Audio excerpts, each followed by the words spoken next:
Today on the show, we celebrate National Tight Ends Day, go over waiver wire pickups, and much more. Welcome to the show. Welcome to the JSD Fantasy Football Podcast with your boy, Scott Papa Fox Jackson, my guy, Mr. Prestige John Evans, and the one and only bearded warrior, Big Dale Gibson. And we are JSD. Welcome to the pod, y'all.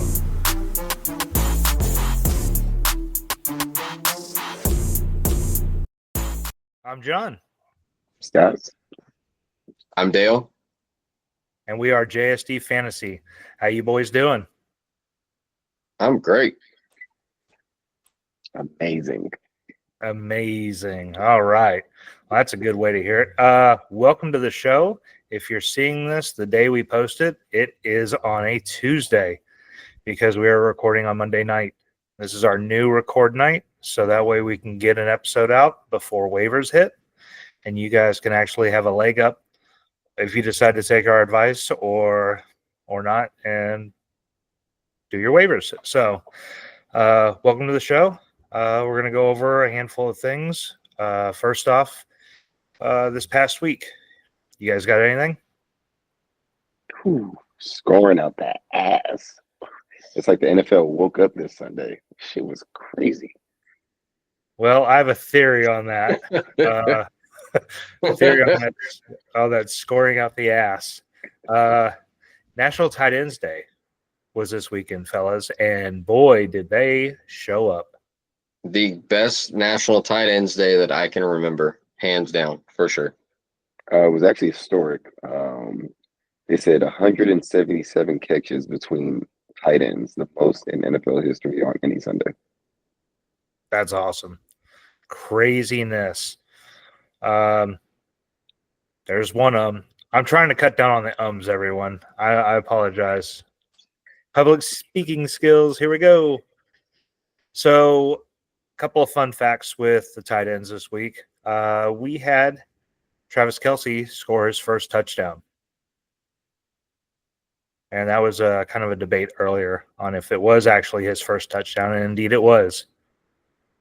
We also had Trey McBride still has not got a receiving touchdown. That's a technicality because he has gotten a touchdown by picking up a fumble from, it was James Conner, wasn't it? Yes, sir. I believe so, yes. Yeah, so still a couple of tight ends out there that need some love. Maybe Trey McBride can catch one in the end zone next week. Let's see, what else do we got? A couple of breakouts this week. We had from the game tonight. Boy, what a game that was. Who's the was it Calvin Austin? Calvin Calvin Austin. Austin the third. Whoa. So if you have returning yards in your league, definitely a pickup. Which I definitely suggest that you have that set up in your league. Special teams is a thing, and they put players on it that will get the job done. And sometimes, most times, they're in your starting lineup as an offense. So, anything else? We had the return of Cooper Kupp and Puka Nacua, finally. And did not go how I was expecting it to go. Puka definitely got the lion's share of the work, and Kupp got that lucky touchdown that Stafford was able to get out of that sack and find him in the back. That was more Stafford than it was Kupp, but touchdown nonetheless. So it's good seeing them back.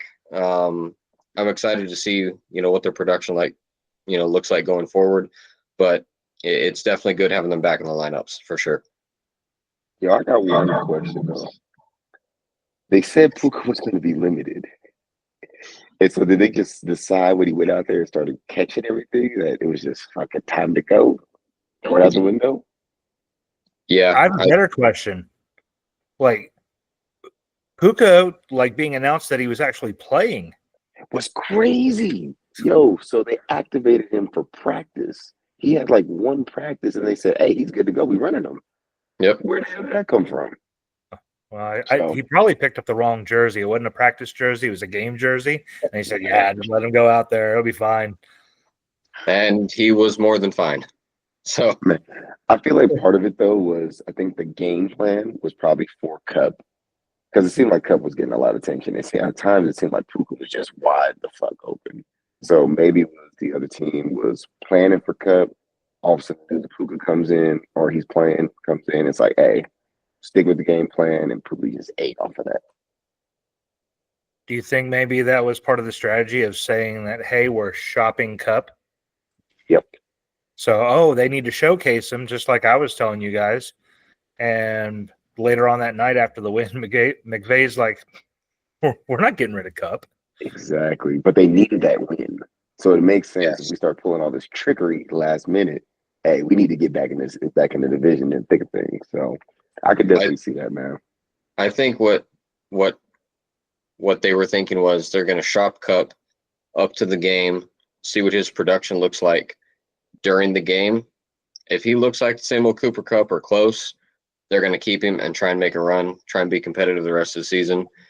If it falls flat, they would have kept shopping him. At least that's my take on that.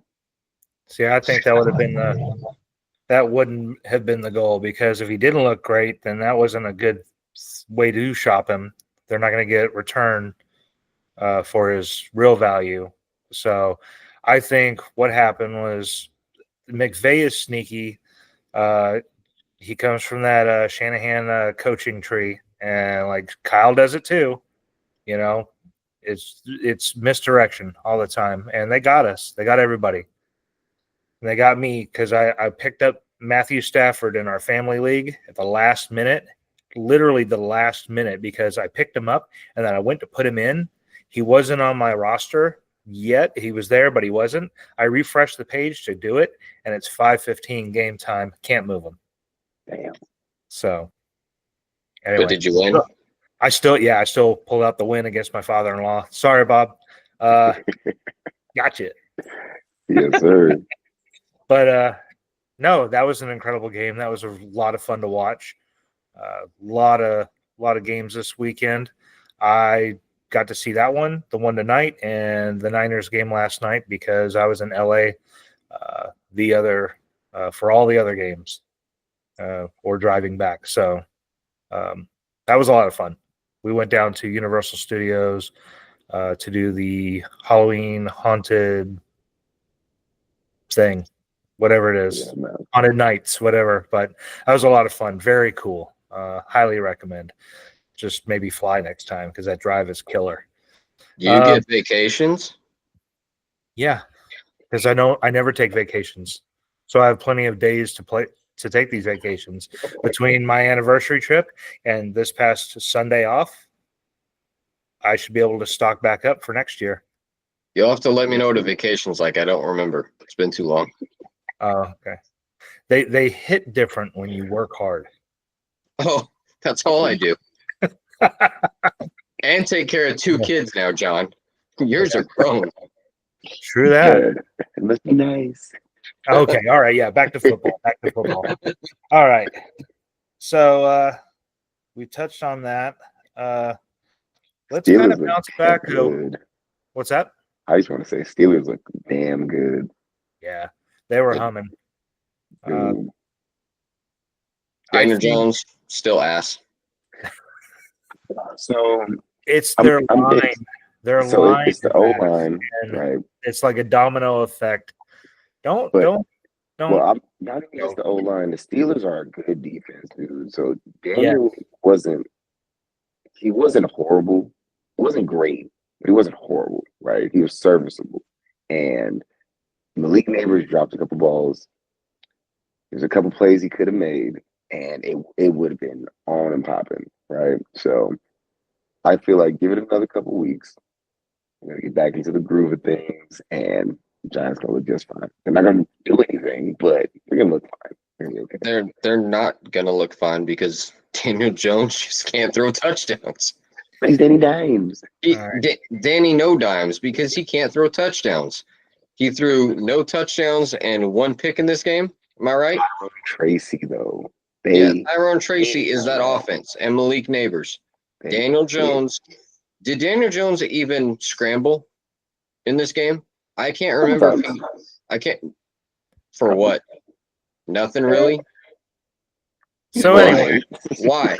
That's part of what makes him good. When he scrambles, he's able to make plays. I don't know why he doesn't do that more often. I'll tell you why. Because he has a line that can't hold it together long enough for him to let a play develop. Brian Dable is not calling plays.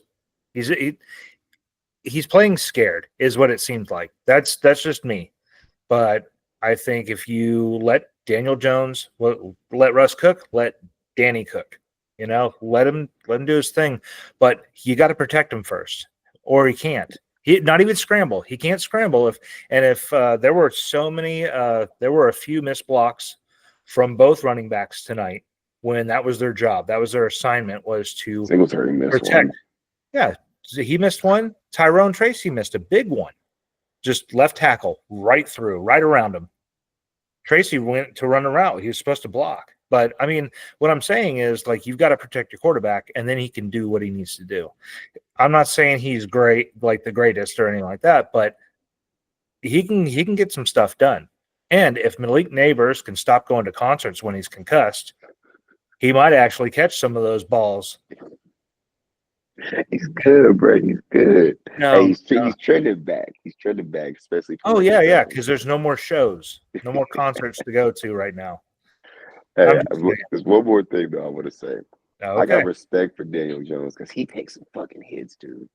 And he has no choice. He has no choice. Hey, but he's taking some fucking hits. Like, that shit's crazy. Yeah, but I'm not gonna say it. All right, listen. Piggyback. I'm gonna put this out there. They're replacing Daniel Jones in the offseason, whether it's with a free agent or a rookie quarterback. He's got to go. They can't keep him. They can't keep him and actually expect to, like, really do anything. Trade deadline. When is it? A couple days, right? It's after week 9. Couple days. I think it's at the end of week 9. Yeah, it's through week 9. I'm pretty sure it's November 11th. So the day till Monday. Yep, Monday. Okay. Either which way. I'm thinking they got to get somebody in there that's gonna be serviceable, or you're playing for a draft pick. So going back to injuries and the results thereof, Jameis Winston. Are the Browns here? Not here. No. Here to upset certain teams, right? They're going to upset some teams a couple times, but I don't think they're actually going to do anything. For fantasy purposes, are the Browns here? Absolutely. Oh, absolutely. Cedric Tillman, Elijah Moore, sometimes Jerry Judy, Chubb. David Njoku, for sure. Njoku. Oh, that boy.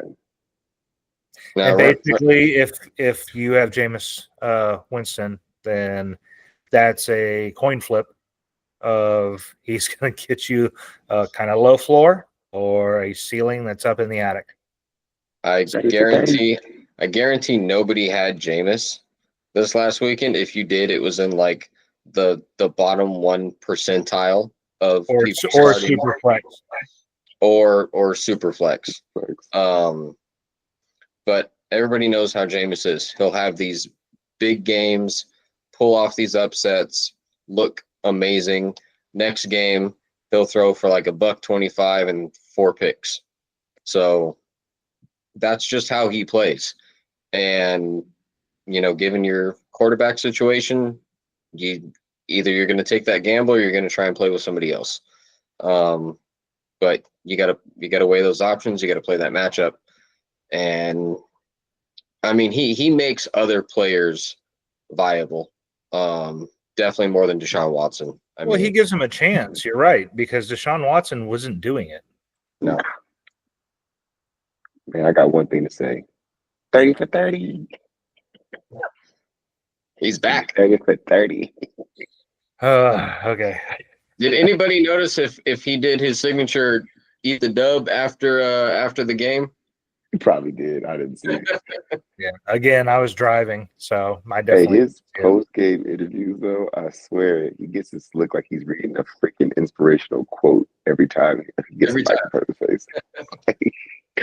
Hey, personality is on 10, man. That's it. All right, guys. Waivers. This is what everybody's here for. So, who are we targeting this week? That first off should have already been picked up, and if they're still available. But also, let's start with who is the number one waiver pickup this week, in your opinions? Got to be Cedric Tillman. Calvin Yeah. Austin. Well, so I'd say Calvin Austin in return leagues. So Calvin Austin and Turpin for Dallas, because he consistently gets about 15 to 20 points in a PPR return league based off of just return yards and a couple receptions every game, right? Don't But- remind. Oh,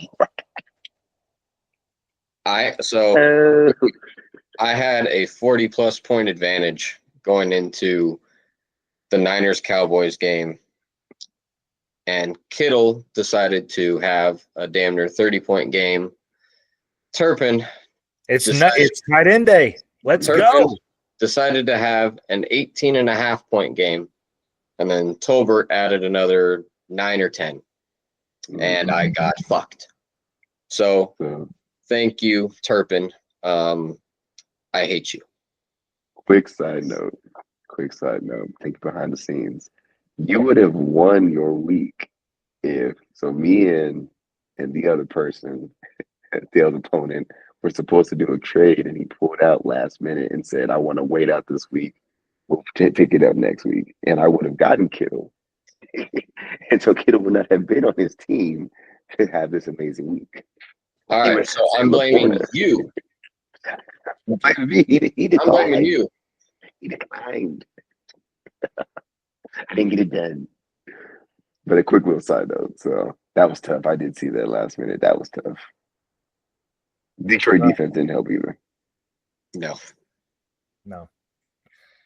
And I was definitely down on Detroit's defense because for some reason I was thinking, well, Hayden Hutchinson's the only player on that defense, and they clearly were not. He's clearly was not. So, Our boy good, BB, good man. for the Lions. Good for the Lions.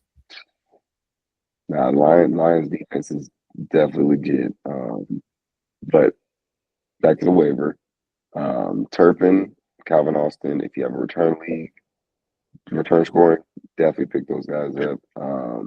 Besides that, though, at least as far as receivers, gotta be Cedric Tillman. Gotta be, man.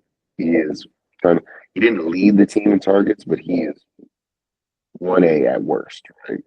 Even if he's not the clear number one, he's 1A, 1B with Elijah Moore. Those two are getting all the targets, all the production with James Winston in there. Yeah, and I'm gonna go quarterback. If you're short at quarterback, you lost maybe Drake May.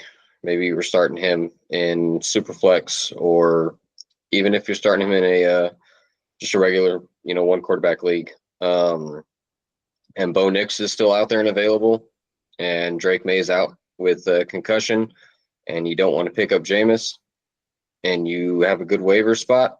I would shoot for Bo Nix. He's playing really solid football now that they kind of found their groove. I would definitely put a waiver in for Bo Nix if you're looking for a quarterback streaming option, or play the matchups going forward. I'm not sure what his schedule looks like going forward, but if you're kind of weak at QB, play the schedule with him going forward. But I think he's a viable streamer this week for sure. So the Broncos play the Ravens this week. So with his dual threat and being able to run and throw the ball, that might be a really good matchup for him. Even though most probably wouldn't be comfortable doing that. But if you're in a spot, I get it. Patriots play the Titans, so if May's not back for that one, you might look at his backup. Who's his backup? Brissett? Brissett. Yeah, so started with Brissett and then with Brissett. So, I mean, you could do that, but I like Bo Nix. That's all. Even if they play the Ravens, that's a good one. Because the Ravens defense, man, they're giving it up through the pass. They still have a really good run defense, but passing wise, quarterback they are 30th in the league against the pass, where they give the 30th in points given up to fantasy quarterbacks.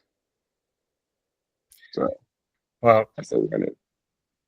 he also can run the ball if need be, if that pass isn't there. There are options there. I wouldn't be too nervous if you had to play Bo Nix this next week. Not a bad pickup at all, even for rest of the season as a backup or for just when you need him if you want to roster a second quarterback too. So, And if he's still out there, Matt Stafford, the guys is healthy, man. The boys is healthy and they're running it. Stafford, when his guys are healthy, is usually a pretty safe option. yep. So as far as a waiver from me, if Evan Ingram is out there, all of the receivers for Jacksonville are gone. They're just gone. The boy. I mean, unless Trevor Lawrence throws it to himself, you can pick up Evan Ingram. You can look at the options of the running backs that are healthy, because who else is he going to get the ball to? BTJ was upgraded to day-to-day once I did the MRI. Yes, that's correct. Originally feared week to week, 2 to 4 weeks, and then Yahoo's like, oh wait, maybe we spoke too soon. Day to day, so he could be available, but it can't just be him. So there are other options there. You may look at Jacksonville. They are playing the Eagles, but the Eagles haven't been as strong as they've been at the beginning of the year. So you may look there. But, I mean, you're going to get plenty of moves there. I have a hot take / waiver if he's available, because a lot of people have been dropping him. Pops Douglas, Mario Douglas. So a lot of people are out on him because they're looking at his numbers and seeing, wow, he threw up nothing in London while he was sick. He was throwing up on the sidelines. And then just an off week last week, or this past week. So I don't think it's time to give up on him right now. Yeah, Drake May got concussed, but if you can put him on a spot and hold him till after this next week when he's for sure back from concussion protocol, I think Demario Douglas is a solid option. Pick him up if he's available. I'm high on him, as well as Khalif Raymond. God damn. So I was going to mention him earlier, dude. I think somebody mentioned him last week on the pod. Do you guys remember who it was? You motherfucker did. Nope. Yeah.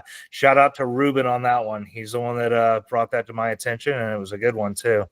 Well, that's another one, right? For return leagues, he had 194 return yards, dude. Like over half of his points came from return yards.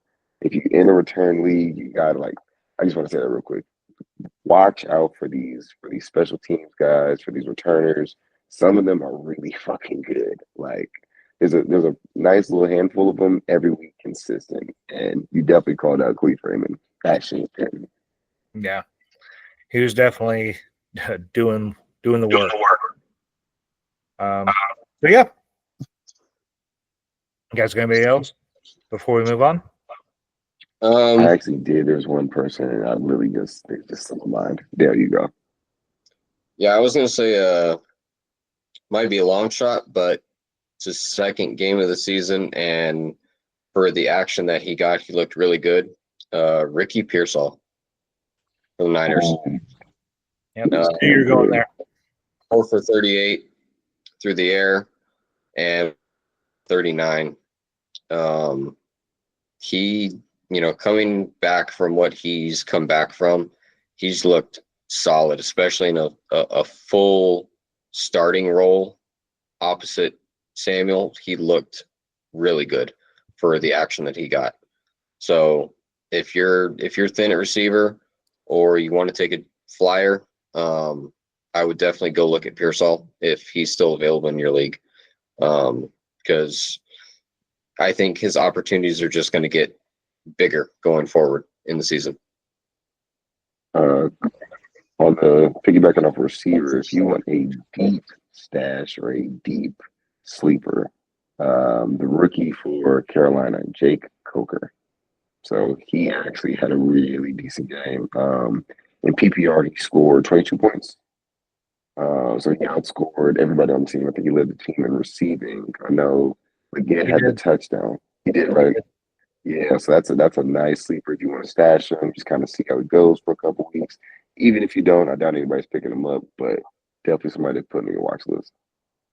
Yeah, Ruben actually brought up that guy to me as well, and I'm like, who? Yeah, the rookie. Yeah. I was like, Coker. Yeah, man. But he did that before the game. He did it on Thursday. He told me about it. So that was a solid. We're gonna have to get him on the pod because he does his homework. He does it. But that was a good one. Piggybacking off of Dale with Ricky Pearsall. They are on bye this next week, so just be aware of that. If you are going to pick them up, you're going to stash them for a week at least. And at this point, guys, sticking with the Niners, are we worried about picking up Isaac Gorindo, or are we ready for CMC time? So only thing I'll say is you pick him up if you are a Mason or CMC stockholder. Besides that, there's no point, right? It's not going. Nothing's, man. CMC's coming back. If CMC doesn't come back, they're putting Mason in there. Mason's not going to lose. He's not trying to lose his spot, right? Unless he's really, really banged up, which I don't think so. I think he just re-aggravated it. Give him the week on by. He'll be good. They said they're ramping up CMC. Said he's practicing this week on the bye. They activated him on Monday. Let's go, man. Get the boy back in the game, man. That's what I'm saying. But, week one, we got an announcement. And it's like, oh, guess what? Yeah, no, he's not going to be playing tonight. And also, he has Achilles tendonitis in both of his legs. Yeah, so, man. Again, McVay and Shanahan, they don't like to talk about what's going on for real. So just tread lightly is all I'm saying. But yeah, if you got the spots to, honestly, if you have a running back in San Francisco's offense, you're going to get the work. So yeah. So I say your CMC or Mason holder, definitely pick him up just in case. But for the most part, I don't think he's going to get any run. I don't think he's going to get the opportunity to get any run. For the handcuff, definitely. Considering, Mason, they have the bye week, so he has got time to get healthy. And then CMC will be coming back. Granted, we don't know how healthy he's going to be coming back. So there's always a chance that he doesn't come back completely healthy, re-aggravate something, and he might be out the rest of the season. If that's the case and you picked up Gorindo and Mason ends up getting injured again, he's a great handcuff. Nope, I agree. Other than those options, because obviously that's not going to help you any this week, do you guys have any other running back waiver wire pickups? Quick side note. Also, they said technically Mason could have returned to the game, but they decided to keep him out. Just putting that out there. Okay. Other running backs. It's actually kind of thin on the running backs now, man, for the waiver. I know a lot of people probably drop Raheem Mostert if he's out there. Pick him up. Chances of that are pretty slim. It's looking rough on the waiver for Jaylen Warren. He actually looked pretty good tonight, explosive. He looked like he's healthy. A lot of people dropped him before. Let him go. Pick him up if you can. Yeah, man, it's pretty rough on the waiver for the running backs. You got any deal? Tyrone Tracy, I think, is probably going to be out with a concussion. I don't remember them saying he was for sure concussed, but they'll probably stay on the safer side. And, if it comes out that he did get a concussion, then Singletary is going to get the work.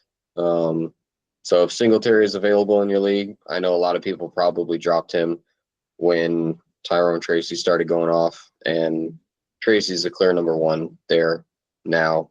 He's kind of pushed Singletary to the number 2. So if he's out, pick up Singletary. There's no real play behind him. Is it Eric Gray, I believe? So you're going to get work from Singletary if Tracy's out. Other than that, it's pretty thin out there at running back. So Mostert is 81% owned and rostered in Yahoo. So if he is available, snag him up. I agree there. As far as Singletary, they play the Commanders this week, so a division rival. And also, I think Coach Dable's job is on the line, and Absolutely. it really sucks that they're playing the Commanders and need this win, but they need this win. So I would expect high usage in every aspect of that offense to get something going. And if Tyrone Tracy is out, it's going to be Devin Singletary. They will get Eric Gray involved. If you want to go deeper there, I'm sure he'll see some work. If you need to fill a spot this week with the buys, Eric Gray might not be a bad one to pick up, but Singletary for sure if he's available. Just depends on how desperate you are to go for Gray. So, go ahead, Scott. I was going to say, not sticking with the Giants offense, not a running back, but Darius Slayton. He's going to get a couple plays. It seems like they're, besides Neighbors, they're a big play guy, right? He can get, I think tonight was 3 receptions for 90 yards. So he may not get all the targets, but he's going to get a couple big plays. Yeah, he's been duking it out between him and Wandell. It just depends on the game script. Obviously, with Neighbors out, when he was out with the concussion stuff, those two shared pretty well and were pretty plentiful with it before Andrew Thomas went out. But seems like Wandell gets like the short yardage plays though. That's about it. Slayton's like the deep threat. You feel me? He essentially plays the part of tight end. When it comes down to it with those little dump passes and stuff like that. But the rookie tight end tonight must have got the memo that, National Tight Ends Day, extends into Monday Night Football because he went ahead and did what he needed to do tonight. He looked pretty good. So that was that touchdown that he caught, that wasn't a touchdown, like I'll call back. That was his first reception of the year or his first target of the year. Oh, wow. And just for it not to count, that sucks. Yeah, man. I know. I ripped his heart out. Oh, my. All right. Speaking of ripping hearts out, fellas, where did the bad fantasy football hurt you this week? All right, I'm going to take this one first. Amon-Ra St. Brown. He was projected for, I think, damn near 20 in our work league. He gave me a whopping 9 fucking points. So if he would have hit his projections, that 40-point comeback wouldn't have fucking mattered. So yeah, I'm hoping he just had a down game. Obviously, they didn't throw the ball too much. It was mostly seemed like mostly rushing the entire game. At one point, I saw Goff only had about 85 yards. So it was a low passing game. So I'm hoping it was just one of those game scripts where they didn't really need to get him too involved. Hopefully it's a bounce back game next game because I need that. I need that back. Scott, you got one? Oh, man. The only thing I can say, man, is it hurt me in my heart. You know why? Because CeeDee Lamb didn't get 50 points, man. He only sat at 48. You know what? I was going to joke around about that, but your dumbass actually said that out loud. Jesus So it's a high-scoring game or high-scoring week, and my team was just hitting up. Jordan Mason, that kind of stung a little bit, but it's okay. Team was hitting on all cylinders. You need a 50-point game from Lamb. You didn't need it. Always need the points. All right. So to everybody listening, this is what me and Dale have to deal with on a daily. So comment below. Like, let us know that you sympathize with us. Something, just any words of encouragement for us to keep pushing through. It would be greatly appreciated. Thank you. If you have any greedy fantasy football managers in your league that just need more points, Let's get a like. even if they have a very comfortable lead and they just want more points, even if that player is playing against your actual real life football team and they're making a comeback, that's Scott. But we were good. We were weren't not about to lose good. the game. We were I not have good. faith in my team. That's what that You showed. had more faith in your fantasy team. Oh no, I was just having joy. Where Okay. was your faith in your team last week and the week before? Oh, it was there. When those comebacks happened against us and we It lost. was there. It was there. No. All right, you're done. All right, so Why you do it? no, that didn't hurt you. You're done. All right, Amari Cooper, No. 1.3 in most standard leagues or PPR leagues. I'm not worried about this, but it did hurt, and it actually cost me in one of my leagues. So that did suck. Brighter days ahead. But also, I think with him in town and Keon Coleman, I think you got a 1-2 punch there in Buffalo. And I think moving forward, you shouldn't have any kind of hesitancy starting those guys. If you have them both, I'd put them both in, honestly. But some managers have gotten weary of Keon Coleman. If he's available, waiver, pick him up. I'm playing Shakir over Coleman. Shakir's gonna be more consistent. Yeah. That's just my take. I have stock in Shakir, and I think I played him in one league this week. But yeah, outside of Cooper, I think Shakir is going to be more that number 2 possession type receiver. He's not going to be that downfield threat. That's going to be Coleman. That's Coleman. Right. So Coleman's going to be that big play downfield threat. He'll get you 3 catches for 95 yards, and then Shakir's going to get the targets and the receptions, at least between those two. And then obviously Amari Cooper's going to do what he does. Draws the attention. But if you're playing in full PPR league and you need those targets and those receptions, I'm going with Shakir over Coleman. I can see that. Yes. We'll see. That's just my take. Everybody's different, so I'm more comfortable playing Shakir than I would be Coleman. Well, see, that's the thing. Even playing Shakir versus Cooper, right? Obviously, Cooper is the better player. He's the number 1. But he has, no matter who's the quarterback, no matter what team he's on, he has these up and these roller coaster games. He'll score 35 points one week and then score fucking 5 the next. Like, it's always been the case.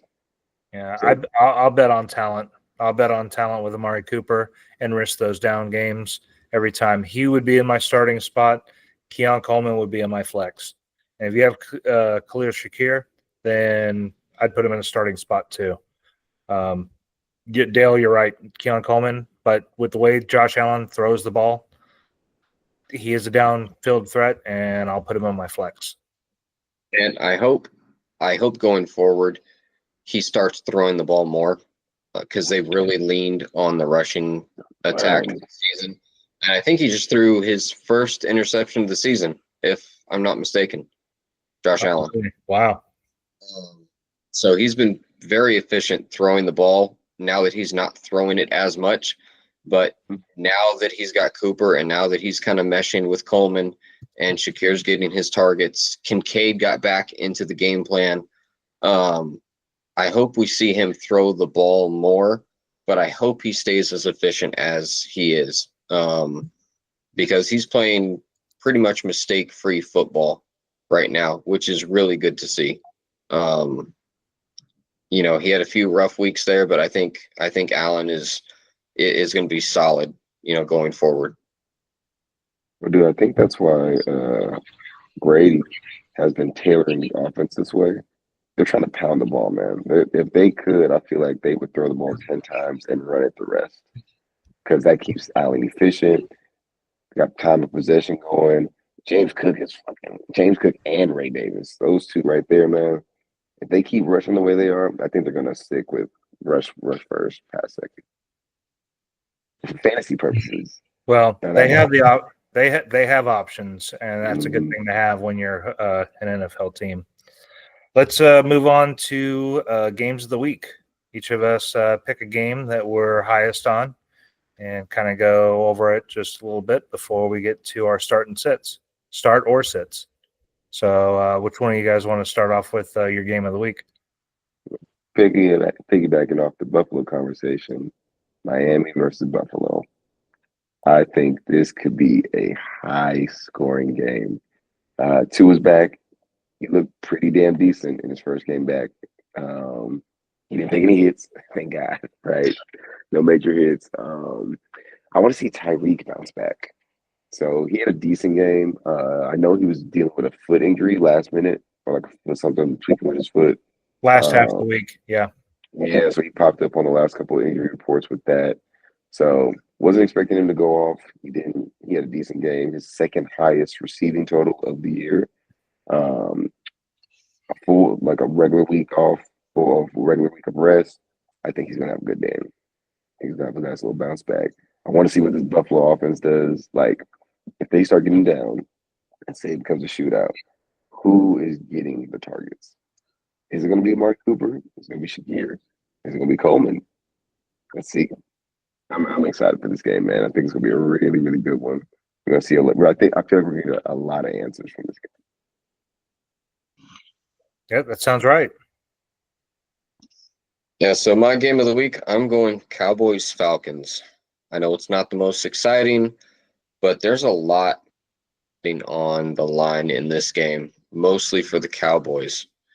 I think if the Cowboys lose this game, I think they're done for the season. Dak is not playing up to his contract. He's not playing like he should be. He's getting garbage time yards and garbage time touchdowns at the end of games when they're down.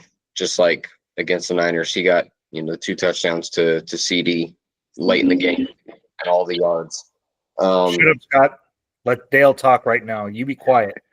Sorry, go ahead, Dale. It's really empty calories with what you're getting with Dak at the end of these games. So I think how the Falcons are playing now, Kirk Cousins with another 4 touchdowns. Kyle Pitts. Let me talk about Kyle Pitts real quick. He is finally hitting his groove, and he is an every week start. 2 touchdowns in this last game. 1 he almost fucked up on and did not get a touchdown. I don't know what the hell he was thinking. But good thing he did, because I needed that. But regardless, this Falcons offense is, you can't miss. You got Drake London, might have a down game. Darnell Mooney picks up. Kyle Pitts goes off. Kyle Pitts might have a slow game. Darnell Mooney and Drake London go off. And don't forget, you still got Bijan in the backfield. I don't know if there's any way the Cowboys can stop the Falcons offense in this game. And if they lose, I think the season is over for the Cowboys, and they got a lot to rethink going forward. Kirk Cousins is about to have a game. Oh, yeah. On that defense? Hell yeah. And his weapons. It's going to be insane. I think the Cowboys' best bet is that they can keep up in a shootout. That's essentially what it's going to turn into. Yep. I could see Dak throwing to his number 1 target, Turpin, and just leaving everybody else alone. It's going to be great. CD! Let's go! 20 targets. All right. My game of the week, I'm going to pick the Monday night game because I want to see what the Buccaneers are going to do in Arrowhead against the Chiefs.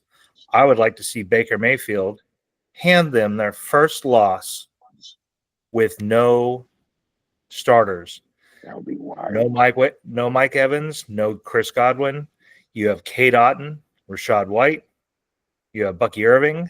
Sean Tucker will probably get in there and get some stuff going, even though he wasn't really exciting this last game.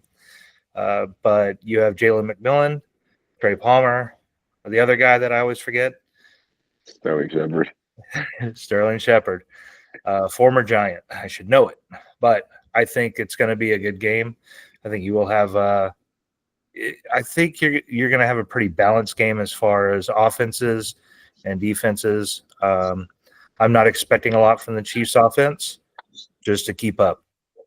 And hopefully it's a fairly called game. We all know that those don't tend to happen when the Chiefs are involved. So I'm trying to be positive about this and not say stuff. So, no, I think it'll be a good game. I really like Baker. This year he has been on fire.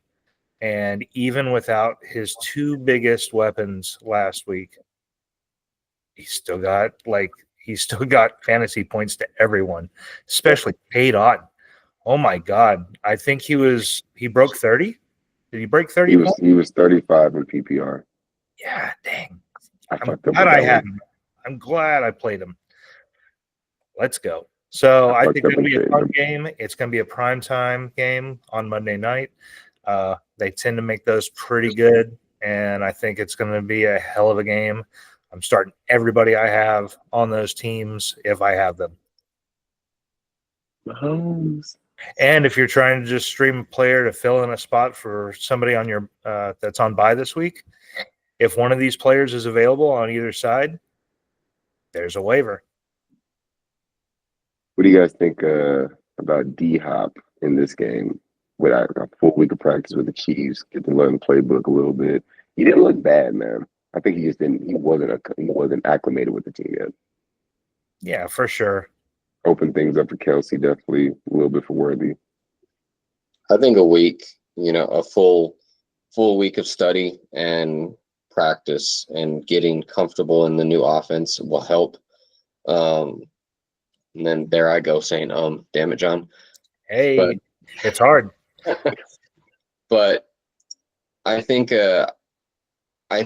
he'll be serviceable. I don't think he's going to be a huge difference maker. He's not prime D-Hop anymore, but he can still get some things done, and he'll for sure be the clear number one option outside of Kelsey.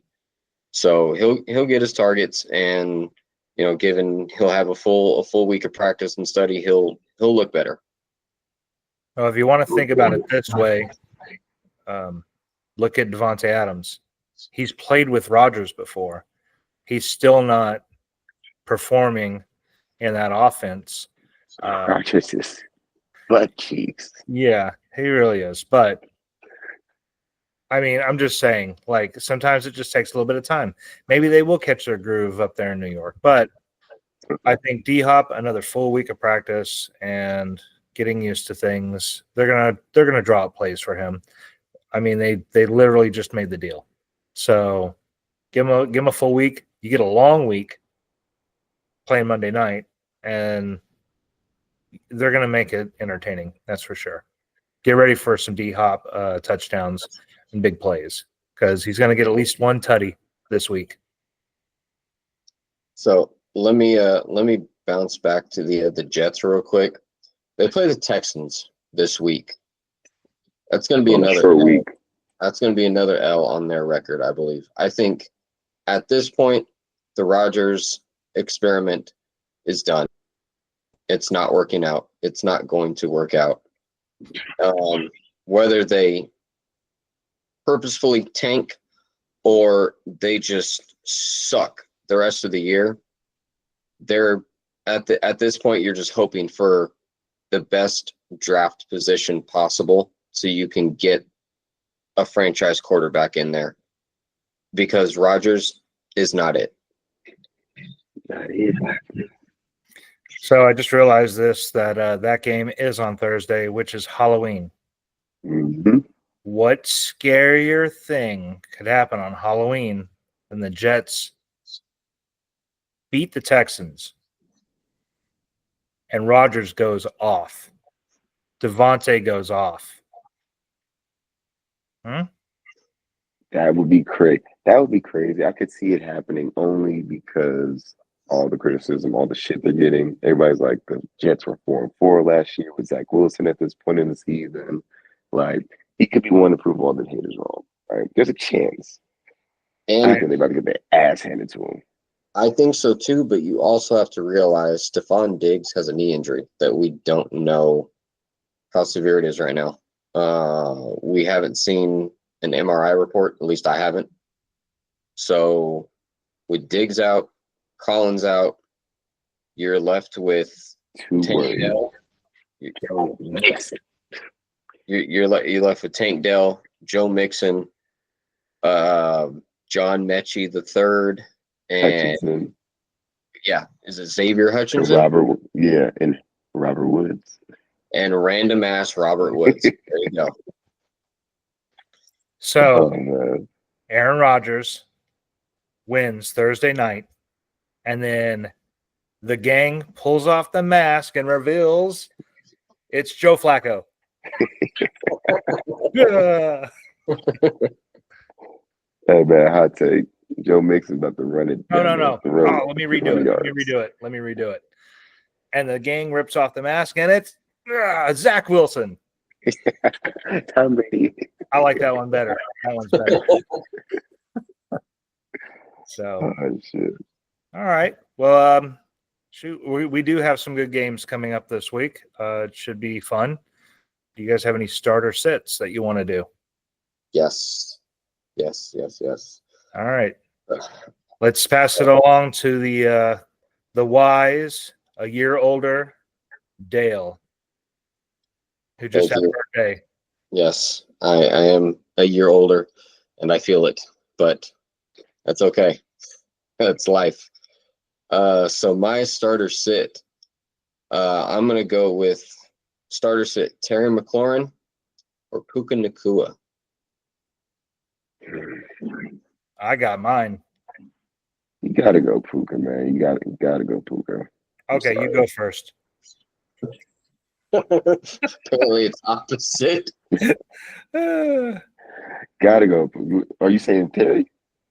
Scary Terry. So Puka or Scary Terry? Starter No, sit. I'm saying John. You saying Terry? I said I got mine, and then you said I'm gonna go with. Oh no, my bad. Totally my bad. jumped No, in front of the line. No, I was literally just saying Puka. I just had to say Puka. Gotta go Puka. Okay, go through your thought. Oh man, no, it's hella simple, bro. If Puka is good to go, you gotta start him. I got it, cause that man. I thought he was gonna start off slow. That boy is a beast. Puka different, man. So gotta go Puka Puka. heals like Cooper Cup, for sure. And I'm gonna go Puka as well for a couple of reasons. It's against Seattle. Their secondary is not the greatest. The Commanders are playing the Giants. Their secondary is a little bit better. And Brian Burns don't even Dale. Brian Burns is doing stuff. It just sucks because they're not winning games because that defense is doing things. But I like Puka better. I like it for the matchup. I like it for the player, the talent. And there you go. That's what I got. Well, I'm going to go opposite of both of you. While I love Puka, and he does have a good matchup with the Seahawks, I can't shy away from how the Commanders are playing, with how Jaden Daniels is playing, and he's got that chemistry with Terry McLaurin now.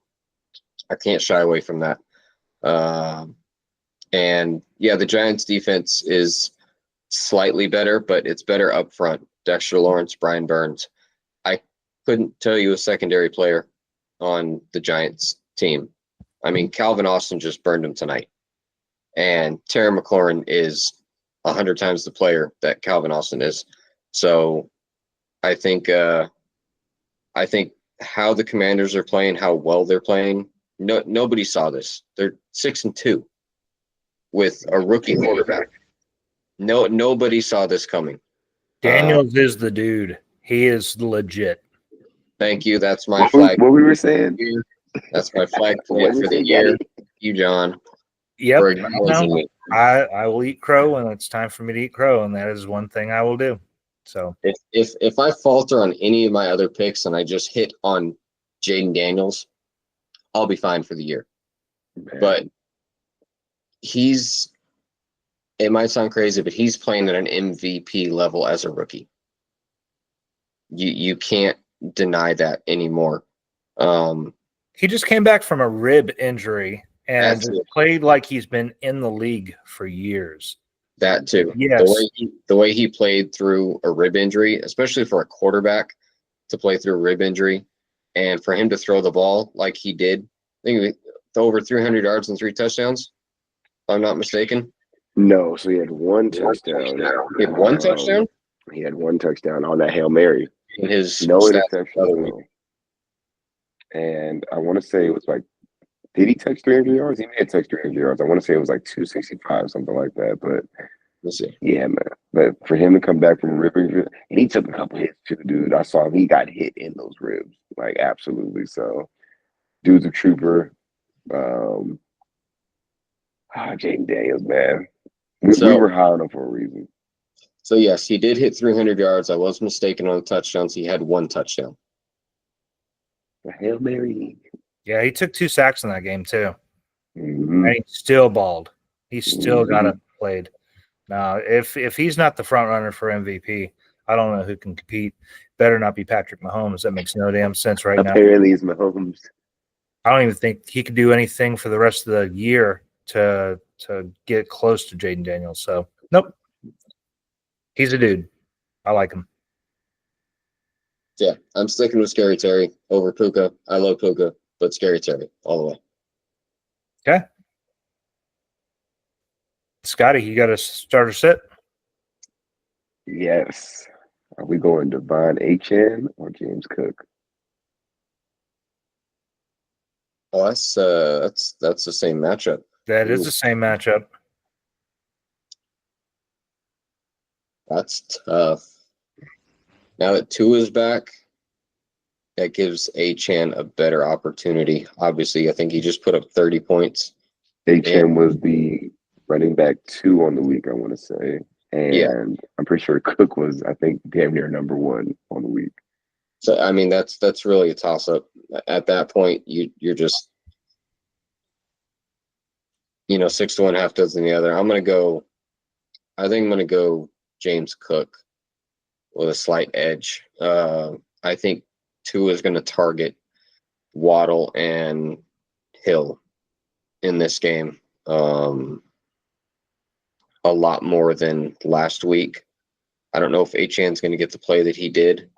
I think he'll still be super effective, but I like James Cook in this. They don't have the playmakers that the Dolphins do, so they're going to rely on that run more, like they have been this season. So I'm going to stick with James Cook in this one. That's tough, though. That's definitely tough. Normally, I would go Achane in this one, but I think this is going to be a psych out game where they're going to do some misdirection with Achane, and they're going to be preparing for him, and it's going to be a few plays here and there. But I think also I'm going to go James Cook for let's go Dogs. Sick 'em. Yes, So, sir. Yes, sir. I think he's going to have a stellar game. If they're spreading the ball around as much as they're going to with the shootout, they're going to need to run it and break those up. I think Josh Allen's going to get loose for a few long runs, but my boy James, he's going to be involved in the passing game. He's going to run it. He's going to get at least a touchdown, and he's going to have a hell of a game. He'll be the little engine that could and will. That's my dude. Let's go, James Cook. All right, so I guess you guys want to hear my starter set, right? It is your turn. All right. Not only same game, same team. Oh, Amari Cooper or Khalil Shakir?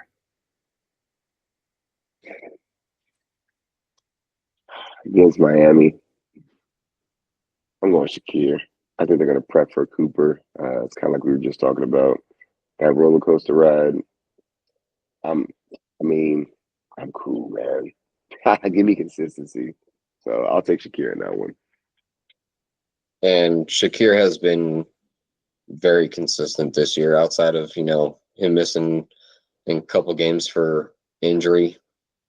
He's been consistent this year. Did he But even miss a game? I know he was injured, but did he even miss a game? he did. Okay. I know because I have him in a few leagues and I couldn't start him. I was very He upset. did miss one. Yeah, he did, and then he came back. That's tough. I think Cooper could have a bounce back game, but I think I'm going to stick with Shakir. I'm going to stick with the consistency that he's been getting. He had 9 receptions this last game. I don't know how many targets, but I would assume double digits for sure. 13? Yeah, I'm pretty sure it was like 13. Yeah, you can't shy away from that. 13 targets, 9 receptions. If you're in the full PPR league, that's what you're looking for. So I'm gonna stick with Shakir. I'm gonna agree with Scott on that one. All right, I like roller coasters, so let's go, Amari Cooper. This is gonna be the big game. You just hit the low. Now we're going up high. Let's go. Just the bankability on the fact that they're going to be throwing the ball around. They're not going to know who to cover when they do cover. The Dolphins' secondary isn't the greatest. Their front 7 isn't the greatest. I think they're just going to be kind of scattered, kind of winded, and it's going to be whoever's open. And that could be Keon Coleman too. But I think Cooper's going to get his bounce back. I think he's going to get his true first, because he had a good game, his first game with the Bills. But I think this is going to be, he's going to break 20 points. And we can come back and you guys can tell me that I'm wrong next week, or I can grin and not bring it up again. Anyway, so before we go, do you guys have any trade targets? Anybody that you want to sell high or try to buy low? Anything like that for this week? Sell high. If you're good at tight end and you've got Evan Ingram and maybe you got a Jake Ferguson, as your second, and the rest of your roster's good, and you're in a good spot in your league position wise, say you're in the running for the playoffs right now, sell high on Evan Ingram. They've got no other targets over there. Yeah, that's what I was going to say. If you can upgrade at your wide receiver, your running back, package something up and maybe get a better quarterback. It all depends on what your roster looks like, but I think the highest sell right now is Evan Ingram. I really don't think you can get any better than that. If somebody's going to bite. Tight ends outside of National Tight Ends Day have not been that good. They've not been consistent. And granted, he's going to be the only target. Sell high on him if you have a backup tight end that you're comfortable with. Sell high, upgrade, and go forward with that. So I was going to say the same thing. Evan Ingram for sure. You could sell high on him, or if you can get him for a good price, so definitely do that because he's going to be getting targets. He has been since he came back. I think he's been back, 2 games now? He had 22 his first game back. Actually, no, is this his 3rd game back? I want to say he had 22 his first game. He had 10 his second, and he had 15 this last game, right? So it's obviously going to get his targets. He's always been one of Lawrence's favorite people to throw to. So if you can get him for a good price, I say get him. If you can sell him high, sell him. Especially like Dale said, if you have a backup tight end. I would also say if you could sell high on Sam Laporta. His last game wasn't the greatest. He had 20 points this most recent game. And then I think before that, he had caught a touchdown for about 13, 14 points. So if you can get rid of Laporta off this good game, do it. Because that Lions offense so damn independent. Like, they don't need any one player. So you don't know who the fuck is going to go off from a game-to-game basis. So if you can sell him for a good price, I say get off of Sam Laporta. All right. Well, I'm going to suggest something, not a sell high, but a buy low. I think you go after Tank Dell. Like you guys said earlier, Stephon Diggs hobbled off the field. It was a non-contact injury, which typically that's ligament or tissue tear or damage. So, awaiting an MRI. We'll see where that goes, but it could be disrupting for Diggs. Possibly they haven't said anything yet, but it could be season ending if it is something like that. It's been very hush hush about it. So if you've got a manager that's just been frustrated with Tank Dell and him just meeting projections or falling short, Nico's coming back in a few weeks, week 10, I believe. Mhm. So if you can get Dell, you're going to get production out of him even after Nico comes back with a Stephon Diggs missing time. So if not the season, so I would buy low on Dell and see what you can get him for and go from there, because CJ Stroud is still a great quarterback. He did bounce back after a 9-point game the previous week, and I think he's going to keep on rolling. So that's where I am there. Yeah, I like that take. Actually, I'm going to stick with tight ends real quick. Another sell high. You could sell high on Mark Andrews right now. Good. He's gotten back into that game plan. He's gotten back into the end zone. He's got his catches back. So again, if you're comfortable at tight end and you just played him this week for the matchup, you could sell high on Mark Andrews. People are going to bite, seeing that he's been consistent, a couple weeks in a row. They're going to think, he's back in that game plan, which he might be. But if you are looking to upgrade at other positions, more importantly than tight end, and you can trade him and your team will still be fine, do it.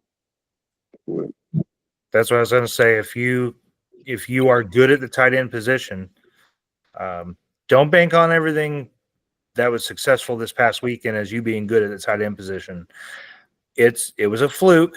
Everybody be aware that was a fluke. If your tight end was good before this past week, then all right, you might be okay. But if you're going to sell high on Mark Andrews, make sure you're getting some value back for that and filling a need.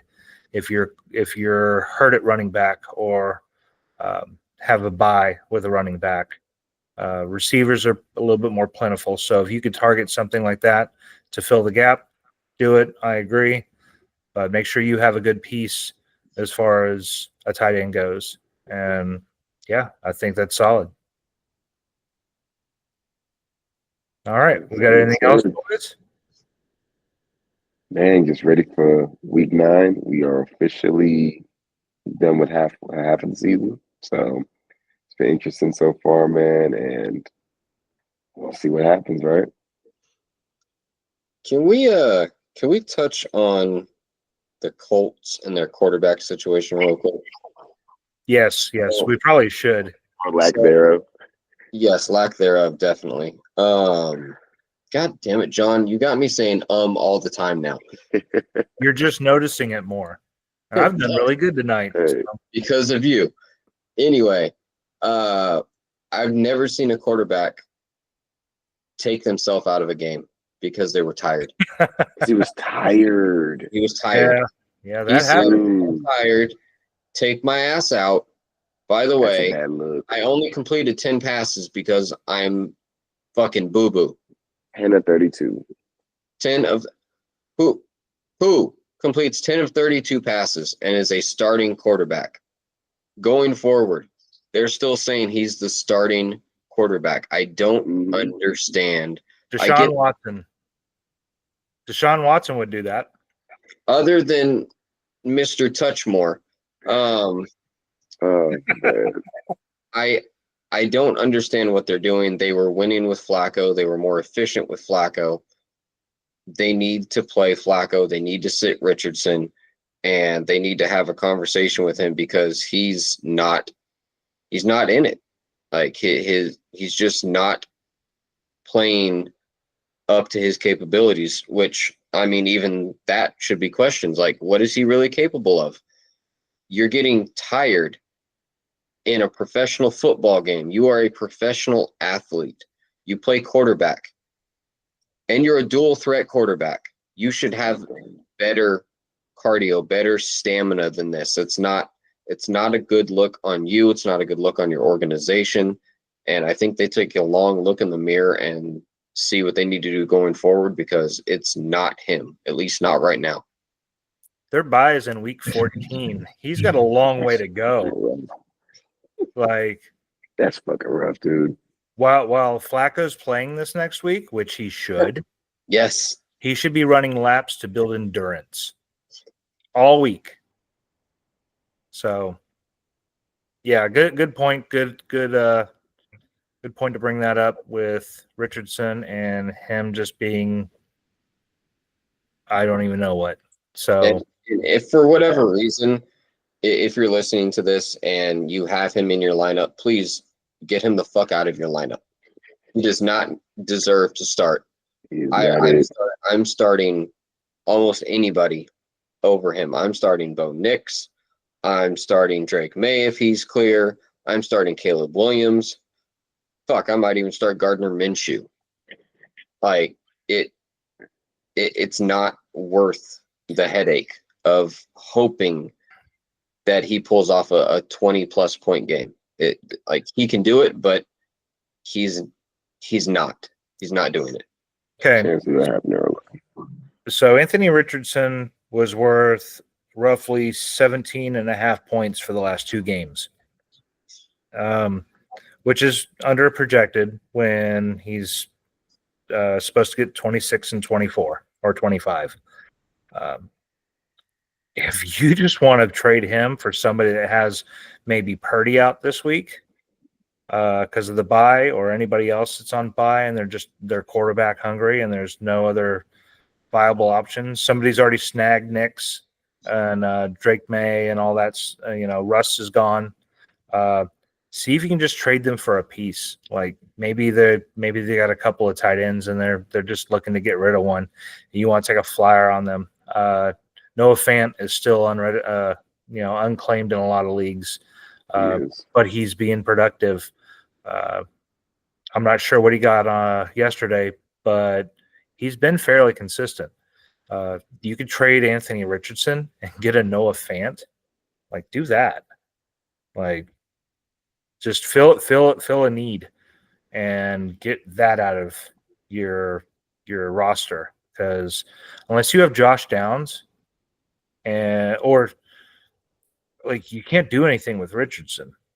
And with Flacco, if he comes in, everybody's a player on the Colts. Everybody so is. Fingers crossed Flacco comes in and they don't look back, and that kid can learn some things from old man Flacco.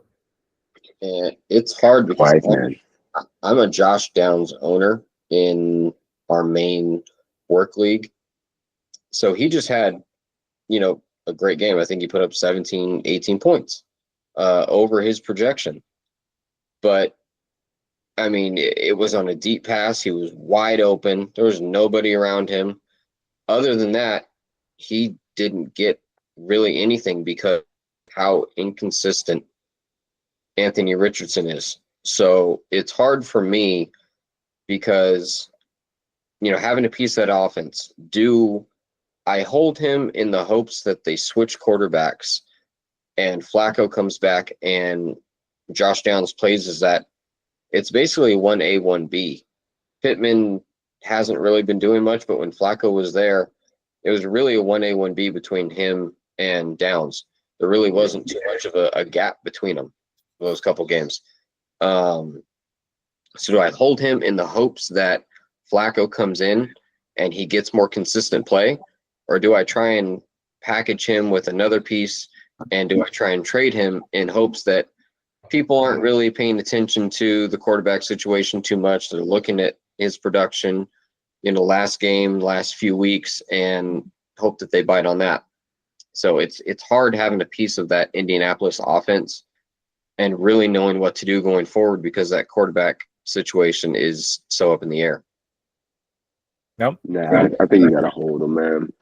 If you try to trade him, you're not getting any value for him. If you can hold him, if you have extra spot on your roster and your team is okay, and you have another quarterback option, I say stash him. Hopefully, he picks it up. Maybe right before the playoffs, starts hitting a certain stride, goes into the bye, gets some more time to game plan and whatnot, and then you never know. Maybe like Justin Fields last year in the playoffs, he was asked the whole year, up and down, and then all of a sudden, those last couple of weeks in the fantasy playoffs, he's scoring 30 plus every week. So, yeah, I'm going to have to disagree. I'm not holding on to Anthony Richardson, and Justin Fields started picking up well before the fantasy playoffs. I think he started taking off around week 9, week 10. He was a back half of the season because you and I did a trade, and people lost their minds because of what we did.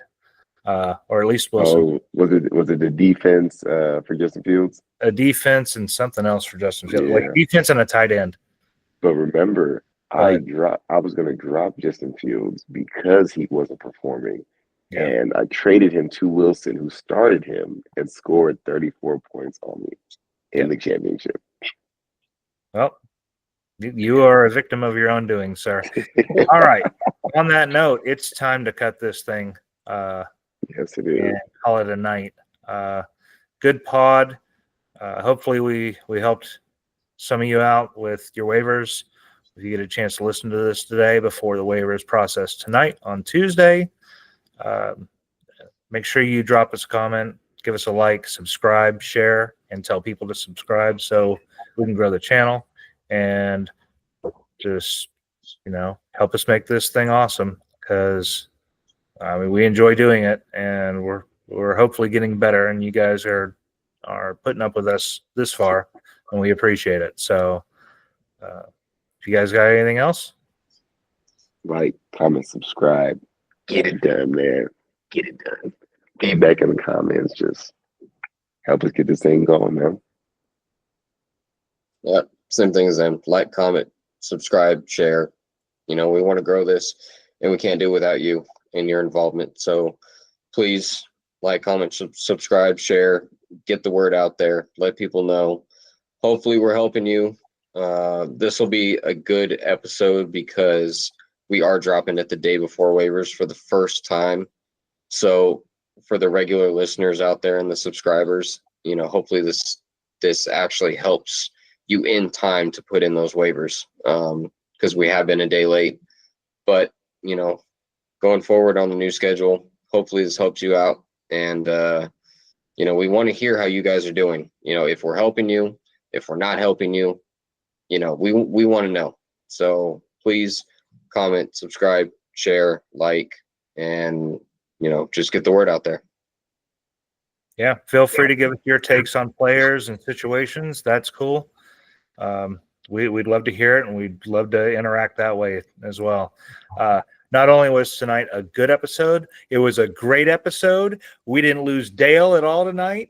He was here for the entire episode. His connection held up. Let's go. All right. All right, boys. Well, it was a good one. And to everyone out there, we appreciate you, and we'll see you next week. Boys, next week. All right, boys. Have a good one.